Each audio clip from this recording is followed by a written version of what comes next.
దేవుడు అంత జ్ఞానం ఇస్తాడు. మన విశ్వాసాన్ని ఆవగింజతో పోల్చిన దేవుడు జ్ఞానము అంతిస్తాడు. ఎంత? అంత. ఈ జ్ఞానము మనకు ఐశ్వర్యం ఇస్తుంది, ఘనతనిస్తుంది, తెలివితేటలు ఇస్తుంది, సమృద్ధిని, ధన సమృద్ధిని కలగజేస్తుంది. మితి లేని జ్ఞానము ఈ మట్టిలో ఉందండి. మితి లేని జ్ఞానము. చాలాసార్లు చెప్పాను, భూమి అన్నా, మన్నన్నా, దేహమన్నా, శరీరమన్నా, లోకమన్నా అంతా ఇదే. ఈ మట్టిలో మహిమను దాచిపెట్టిన దేవుడు ఆయన. ఈ మట్టిలో నిధులు దాచి ఉంచిన దేవుడు ఆయన. ఈ మట్టిలో జ్ఞాన సమృద్ధిని దాచిపెట్టిన దేవుడు ఆయన. నువ్వు బంగారం వేసుకోవడం కాదు, నీ లోపల ఉన్న బంగారం చూడు. అసలు ఈ మట్టిలో దాచిన బంగారం చూడు. కానీ మనకి అవి కనపడవు. ఎందుకు కనపడవో తెలుసా?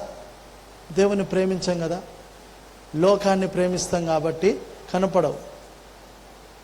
ఈ భూమిలో దాచిపెట్టిన నిధులు అర్థమవుతే వాక్యం అర్థమవుతుంది.